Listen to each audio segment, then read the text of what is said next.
မိတ်ဆွေတို့အားလုံးမင်္ဂလာပါဒီတစ်ခါကျွန်တော်မိတ်ဆွေတို့ကိုလူသုံးဖြစ်အောင်ကြိုးစားပါဆိုတဲ့အကြောင်းလေးတစ်ခုကိုမျှဝေချင်ပါတယ်ကျွန်တော်တို့လူအများစုကလူသုံးဖြစ်ရမှာကိုကြောက်တတ်ကြတယ်တစုံတစ်ယောက်ကကျွန်တော်တို့ကိုအကူအညီတောင်းဖို့ရောက်လာပြီဆိုလို့ရှိရင်ငါကလူသုံးလားဆိုတဲ့စကားမျိုးပြောတတ်ကြတယ်လူသုံးဆိုတာလူအပ်တဲ့နေရာမှာအသုံးဝင်တဲ့သူဆိုတော့ကျွန်တော်တို့နားလည်ထားဖို့လိုပါတယ်လူတိုင်းလူသုံးမဖြစ်နိုင်ပါဘူးလူသုံးဖြစ်ဖို့ဆိုလို့ရှိရင်အကူအညီတွေအရေးချင်းတွေအများကြီးလိုပါတယ်ရှုတော့ပေါင်းစုံကဏ္ဍပေါင်းစုံအသုံးတက်ဖို့ဆိုရင်ကိုယ်စီမှာအခြားသူတွေထက်ပိုများတဲ့အရေးချင်းနဲ့ထူးချွန်မှုတွေရှိနေဖို့လိုပါတယ်လူတွေဟာတယောက်နဲ့တယောက်ဘလောက်ပဲယဉ်နေပါစေ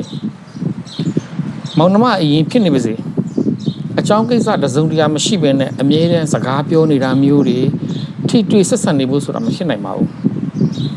မလိုအပ်ပဲနဲ့ဖုန်းတွေဆက်နေတာတွေစကားတွေပြောနေတာတွေအိမ်တက်လက်တာတွေကတစ်ဖက်လူတွေအနှောက်အယှက်ဖြစ်စေတယ်ဆိုတာကျွန်တော်တို့တွေးမိဖို့လိုတယ်တစုံတယောက်ကသူ့ရဲ့အရေးကိစ္စတွေကိုယ်စီရောက်လာပြီဆိုရင်ကိုယ့်ရဲ့အရေးပါမှုနဲ့အရေးချင်းကို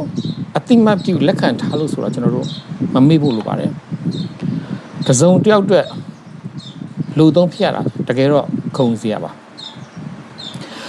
တစုံတယောက်ပုံများစွာအတွက်လူသုံးဖြစ်ဖို့ဆိုရင်မိတ်ဆွေကလူလောကအတိုင်းဝိုင်းအတွက်အကျိုးပြုနေသူဖြစ်နေပြီလို့နားလည်ထားဖို့လိုပါတယ်စဉ်းစားကြည့်လိုက်ပါလူတွေကကိုယ့်ရဲ့အရေးချင်းကိုလိုလည်းမလိုဘူးသုံးလည်းမသုံးဘူးဆိုရင်ဒါသိကြတယ်အဲ့လူကကိုယ့်ကိုမယုံကြည်လို့ပဲဒါကြောင့်လူသုံးဖြစ်အောင်ကျွန်တော်တို့ကြိုးစားဖို့လိုပါတယ်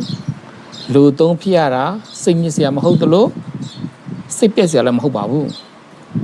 လူသုံးတယောက်ဖြစ်ဖို့ဆိုလို့ရှိရင်ရှိရမယ့်အရေးကြီးနေရှိပါတယ်နံပါတ်1မိတ်ဆွေစီမှာလူတွေကိုကူညီခြင်းနဲ့ကောင်းမွန်တဲ့စိတ်ထားရှိဖို့လိုတယ်နံပါတ်2လူတွေနဲ့ကောင်းမွန်တဲ့ဆက်ဆံရေးရှိနေဖို့လိုတယ်နံပါတ်3လူတွေကကိုယ်ယုံကြည်ဖို့လိုတယ်နံပါတ်4လူတွေကိုနားလည်တတ်တဲ့ကိုချင်းစာတတ်တဲ့စိတ်မိတ်ဆွေမှာရှိဖို့လိုတယ်နံပါတ်5လူတွေကိုကူညီဖို့အတွက်လိုအပ်တဲ့အရေးချင်းနဲ့စွမ်းဆောင်ရည်တွေမိတ်ဆွေစီမှာရှိနေဖို့လိုတယ်ကဲမိတ်ဆွေကိုယ့်ရဲ့ပတ်ဝန်းကျင်မှာမိတ်ဆွေဟာလူသုံးတယောက်ဖြစ်နေဖို့အရေးကြီးပါတယ်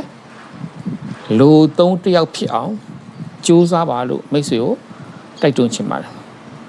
ကျေးဇူးတင်ပါတယ်